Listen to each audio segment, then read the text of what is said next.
오늘은 요한복음 12장 23절에서 25절로 함께 읽도록 하겠습니다.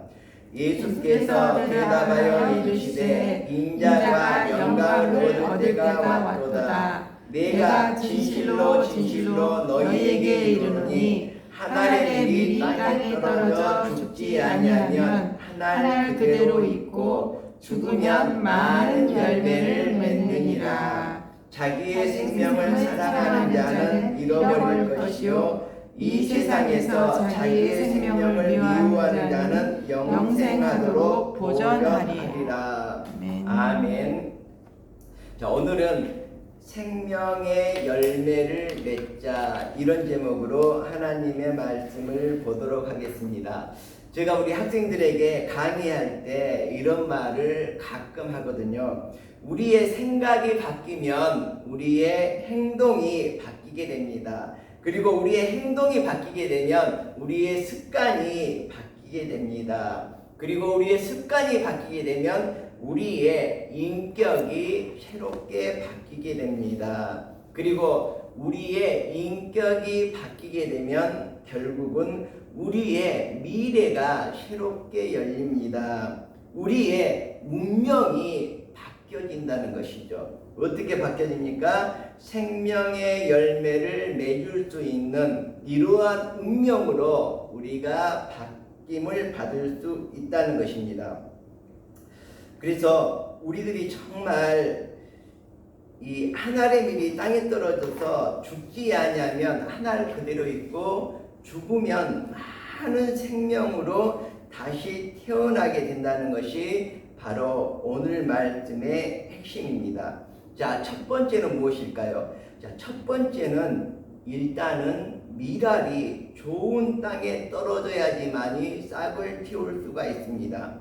그리고 두 번째는 생명을 많은 사람들에게 나누어 줄 수가 있습니다. 그리고 세 번째는 바로 나를 따르라고 했는데 바로 밀알이 되어서 나도 생명의 씨앗이 될 수 있는 것, 이것이 바로 십자가의 도입니다. 십자가의 도는 다시 말하자면 십자가를 따라서 걸어가는 길입니다. 그런데 십자가의 길은 정말 세상 사람들이 볼 때는 멸망하고 미련한 길로 보일 수가 있지만 생명을 가진 생명의 열매를 맺게 되는 우리들에게는 이것이 바로 진정한 진리이고 정말 우리의 생명을 살리는 길이라는 것을 우리가 이해해야 할 것입니다. 그래서 성경에 보면 좋은 땅에 뿌리었다는 것은 말씀을 듣고 깨닫는 자라고 했습니다.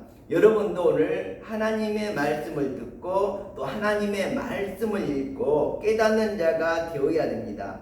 그래서 깨닫는 자가 되면 결실하여 100배, 60배, 30배의 열매를 맺게 된다고 성경은 말씀을 하고 있습니다. 자, 오늘 이 본문 말씀을 잠깐 보도록 하겠습니다. 자, 12장 9절을 한번 보도록 하겠습니다. 유대인의 큰 무리가 예수께서 여기 계신 줄을 알고 오니 이는 예수만 보기 이함이 아니요 죽은 자 가운데서 살리신 나사로도 보려 함이로라. 자, 나사로가 죽은 지 4일이나 지나가지고 다 썩었습니다. 그런데 이 죽은 나사로를 예수님께서 다시 살리신 거죠. 이것은 정말로 기적 중에 기적이 아닐 수가 없습니다. 자, 이 사건이 있으므로 6월절이 가까웠습니다. 6월절이 가까우니까 어떻게 됩니까? 예수님께서 한 번도 타보지 않는, 그러니까 깨끗함을 유지하고 있는 나귀 새끼를 타고 예루살렘을 입성하게 됩니다. 자, 13절을 한번 보도록 하겠습니다. 호산나 찬송하리로다. 주의 이름으로 오시는 이 곧 이스라엘의 왕이시여 하더라 하면서 예루살렘 성에 많은 사람들이 예수 그리스도를 정말 메시아 왕으로서 환호하면서 맞아주는 광경이 나오죠. 자, 그리고 나서 이제 어떤 일이 일어납니까? 오늘 본문의 이야기가 있는 것이죠. 그리고 나서 어떻게 합니까? 우리가 최후의 만찬이라 그러죠. 자, 6월절 저녁에 마지막 식사를 하시게 되고, 또 여기에 보니까 13장 1절에 보면 제자들이 이제 발을 씻겨주는 세족식의 장면이 나옵니다. 자, 그래서 이 맥락을 쭉 보면 나사로가 죽었다 살아난 사건, 그 다음에 예루살렘 입성을 하는데 아무도 타보지 않는 그런 새끼 나귀를 타고 정말 왕이 되어서 호산나 다윗의 자손이여 찬송하리로다 하면서 많은 사람들의 환호를 받으면서 진정한 정말 임금으로서 왕으로서 예루살렘 성으로 입성을 하게 되죠. 그리고 나서 오늘 이 말씀을 하시는 것입니다. 하늘의 밀이 땅에 떨어져 죽지 아니하면 하늘 그대로 있고 죽으면 많은 열매를 맺느니라, 이렇게 말씀을 하고 있거든요. 자, 그래서 먼저는 우리가 좋은 땅에 떨어져야 되겠다는 건, 여러분들은 정말 이 소식을, 이 성경 말씀을, 이 설교를 듣고 있는 여러분들은 정말 좋은 땅에 떨어진 것입니다. 자유민주주의 세상에 떨어진 것입니다. 예를 들어서 공산주의 세상에 떨어졌다고 생각을 해보십시오. 북한에서 여러분이 태어났다고 생각을 해보십시오. 정말 그곳에서 신앙생활을 할 수 있습니까? 아니면 아랍 국가 중에 한 나라에서 태어났다고 생각을 해보십시오. 신앙생활을 제대로 할 수 있습니까? 미랄이 될 수 있습니까? 제가 지난번에 사우디아라비아의 여성들이 축구장에서 환호성을 질렀다는 이야기를 한 적이 있습니다. 여러분들은 축구 경기도 못 보는, 여성이라면 축구 경기도 못 보는 그러한 정말 봉건 사회와 같은 그런 사회에서 어떻게 정말 땅에 심겨져서 미랄이 죽을 수가 있겠습니까? 미랄이 죽으려면 싹을 틔워야 되는 것이거든요. 자, 우리가 미랄이 이렇게 땅에 떨어져 이렇게 싹을 틔우게 되면 그 미랄은 그 새싹의 뿌리가 되는 것이죠. 그 뿌리에서 양분을 모두 그 새싹에게 주어서 새싹이 잘 자라도록 하고, 이 미랄은 썩어서 흙이 되어버리는 것이거든요. 그래서 우리가 첫 번째로 우리는 정말 축복된 사람들이다. 왜냐하면 좋은 땅에 떨어졌기 때문에. 자, 그런데 좋은 땅에 떨어졌으면 당연히 씨가 싹을 틔우고 정말 꽃이 피고 열매를 맺어야 하리라고 생각을 합니다. 자, 두 번째는 생명을 나누어 주어야 된다는 것입니다. 자, 그런데 우리들은 미랄을 잘못 생각하고 있습니다.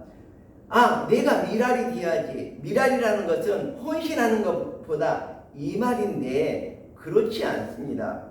여기 성경에 보면 분명히 말씀을 하고 있습니다. 죽은 나사로가 다시 살아났잖아요. 바로 이것은 부활을 의미하는 것입니다. 지금 이거는 부활하고 밀접한 관련이 있습니다. 그리고 정말 호산나 다윗의 자손이여 하고 왕으로 예루살렘 입성을 하게 되거든요. 이거하고도 관련이 있습니다. 자, 그런데 어떻게 됩니까? 6월절 저녁을 맞이해서 최후의 만찬을 하고 마지막 식사를 하시고 제자들과 그 다음에 세족식을 하고 그 다음에 어떻게 합니까? 잡혀가서 십자가에 죽게 되는 것입니다. 그래서 예수님은 바로 미랄을 내가 미랄이다. 내가 죽겠다. 미랄이 되어서 내가 죽을 것이다. 그러면 새 생명들이 태어날 것이다. 이 말씀을 하고 계시는 거거든요.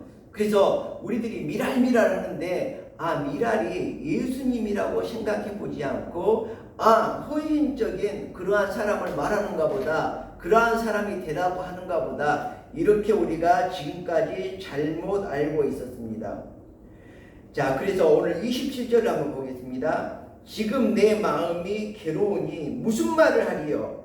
아버지여, 나를 구원하여 이때를 면하게 하여 주시옵소서. 뭡니까? 십자가의 죽음을, 십자가의 고통을 면하게 해달라고 오늘 본문 말씀하신 그 다음에 나는 미랄이 되어서 죽어야 되는데 그 미랄이 되어서 죽는 것이라는 것은 너무너무 힘겹고 견디기 힘든 일입니다. 그래서 될 수만 있다면 나에게 이 십자가의 처형이 이루어지지 않게 해주시면 좋겠습니다 하고 하나님께 기도하는 대목입니다.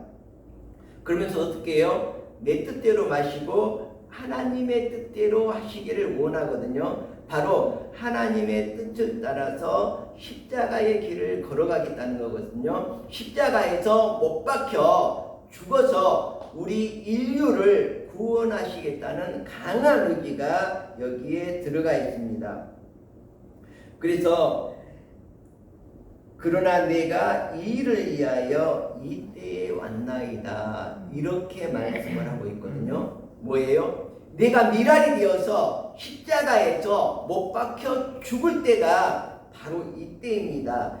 내가 십자가에 못 박혀 죽음으로써 많은 사람들에게 생명을 나눠주기 위해서 지금 여기에 와 있습니다. 이 뜻이거든요. 하늘에서 이 땅에 내려와서 이제 정말 십자가의 도를 이렇게 실행할 때가 되었다는 말씀을 우리 예수님께서 하고 있습니다.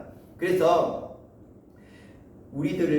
우리들은 이제 예수님께서 우리에게 나누어 준 생명을, 그러니까 작년에 예를 들어서 미랄을 하나 심어서 많은 수확을 얻었지 않습니까? 그럼 그거 다 먹어버리고 끝내버릴 겁니까? 그렇지 않습니다. 올해도 다시 심어야 됩니다. 많은 미랄을 심게 됩니다. 그래서 우리들도 이렇게 예수님께 거저 전달받은 전가된 이 생명을 나누어 줘야 될 의무가 있다고 생각을 합니다. 자, 1967년에 이스라엘과 아랍군의 6.1 전쟁이 일어났습니다. 그때 아랍인 젊은이들은 짐을 싸들고 유럽행 비행기를 타려고 공항으로 도망쳐 나왔습니다. 그런데 미국에서 유학을 하던 이스라엘의 젊은이들은 이스라엘행 비행기에 타려고 줄을 서 있는 것입니다. 그래서 그때 기자가 물었다 그러죠. 그러자 이 이스라엘의 젊은이는 저는 꿈과 함께 죽음의 길을 선택했습니다. 내 조국이 사라지면 내가 살아있은들 어떠한 의미가 있겠습니까? 자, 그래서 이스라엘이 6일 동안의 전쟁을 승리로 이끌 수 있었던 것이 바로 이런 강한 정신력과 꿈과 함께 죽음의 길을 선택하려는 그것이 바로 이스라엘을 살렸다고 생각을 합니다. 이처럼 우리들도 정말 죽음을 우리가 정말 스스로 이렇게 미랄이 되어서 죽어간다면 많은 사람들에게 생명을 전달할 수 있지 않을까, 이런 생각을 해보았습니다. 그래서 정말 우리들이 생명을 나누어 주는 일에 최선을 다해야 되겠다. 그리고 자, 다음 세 번째로는 예수님께서는 나를 따르라고 하십니다. 조금 전에 말씀했듯이 십자가의 도가, 십자가의 길이 정말로 생명의 길이라고 말씀을 하시면서 그 길을 따라오라고 말씀을 하십니다. 바로 미랄 속에는 생명의 씨앗이 생명이 살아 있습니다. 정말 훌륭한 과학자가 있었습니다. 그래서 밀하고 똑같은 성분을 가지고 똑같이 미랄을 만들었습니다. 근데 무엇가 틀립니까? 성분은 똑같고 먹어도 맛도 똑같고 다 똑같이 만들었지만 하나님이 창조하신 이 미랄에는 생명이 들어있지만 바로 과학자가 만든 여기에는 생명이 있을 수가 없죠. 그래서 이런 이야기도 있습니다. 이제 과학이 굉장히 발달되어서 이제 사람하고 똑같이 만들 수가 있게 된 그런 세상이 되었다고 이제 친다면, 그래서 이제 그 과학자들이 하나님께 이제 전화를 걸어서 내기로 했습니다. 하나님하고 우리하고 사람 만들기 시합하도록 하겠습니다. 그래서 이제 시작하고 만들려고 그러는데 사람을 흙으로 만들어야 되지 않습니까? 그러니까 하나님께서 잠깐 네가 만든 흙은 빼고 당신들이 흙을 만들어서 하시오. 그러니까 결국은 두 손 두 발 다 들었다는 그런 우스개 이야기가 있습니다. 자, 우리들이 주님을 따라가려면 정말 희망이 있어야 됩니다. 꿈이 있어야 됩니다. 그저께 생명의 열매를 맺고자 하는 정말 간절함이 있어야 됩니다. 영국 군대 중에서 거카사단이라는 아주 용맹스러운 특수부대가 있었다고 합니다. 지금도 있다고 하는데요. 제2차 세계대전 중에 버마 전투에서 이 특수부대원 중 한 사람이 실종되고 말았습니다. 그런데 이 특수부대원은 4개월 동안을 걸어서 거리를 얼마나 하냐면, 우리가 여기서 부산까지 버스 타고 가면 굉장히 지루하지 않습니까? 근데 서울에서 부산까지 걸어서 왔다 갔다 이 거리, 그러니까 6번을, 서울과 부산을 6번을 왔다 갔다 할 정도의 거리인 2300km를 그 정글 속을 걸어서 부대로 찾아왔다는 이야기가 있습니다. 이거 실화입니다. 그래서 이 병사는 이제 기자들의 질문에 이렇게 답변을 합니다. 정글 속에서 수백 번의 죽을 고비를 맞이했지만 바로 헤어진 종이 쪼가리를 내밀면서 바로 이 종이 때문에, 이 지도 때문에 제가 희망을 가지고 정말 그 정글에서 걸어서 2300km라는 정말 어마어마한 거리를 걸어서 결국은 살아왔습니다. 이렇게 얘기를 하는 거예요. 그래서 기자가 그 지도 좀 잠깐 볼 수 있을까요? 지도를 쭉 펴니까 무슨 지도입니까? 런던 시내 관광 지도였습니다. 관광 안내도. 네, 그래서 이 병사는 정말 독도법에 의해서 그 지형의 지도를 보고 왔던 것이 아니라 정말 희망을 가지고 왔던 것이죠. 나는 살아서 영국 런던에 가서 영국 시내를 다 돌아다니면서 이 지도를 보고 구경할 것이야. 네, 이렇게 해서 정말 살아서 런던 시내를 구경하려는 이 꿈, 이것이 바로 생명을 살리게 했던 그러한 모습이라고 볼 수가 있습니다. 하나님께서 말씀하시기를 너희 자녀들은 예언할 것이요 너희 젊은이들은 환상을 보고 너희의 늙은이들은 꿈을 꾸리라, 이렇게 말을 하고 있거든요. 그래서 우리들은 정말 성경 말씀에 따라서 우리가 정말 꿈을 향해서 전진할 수 있는 우리들이 되어야 되겠다, 이렇게 생각을 해보았습니다. 자, 성경 말씀에 보면 오직 성령의 열매는 사랑과 희락과 화평과 오래 참음과 자비와 양선과 충성과 온유와 절제니 이 같은 것을 금지할 법이 없느니라. 바로 우리가 미랄이 썩게 되면 열매를 맺게 되는데 우리의 열매들은 바로 오직 성령의 열매를 맺어야 되겠다. 정말 우리들이 정말 이 씨앗이라는 것은 조금 전에 말했지만 그 속에 생명이 있고 그 생명이 싹트려면 돌짝밭이나 가시밭에 이런 데 떨어져서는 제대로 열매를 맺을 수가 없죠. 그래서 좋은 땅에 떨어져야 되고 그 다음에 싹을 틔우고 꽃을 피우고 열매를 맺어야 할 것입니다.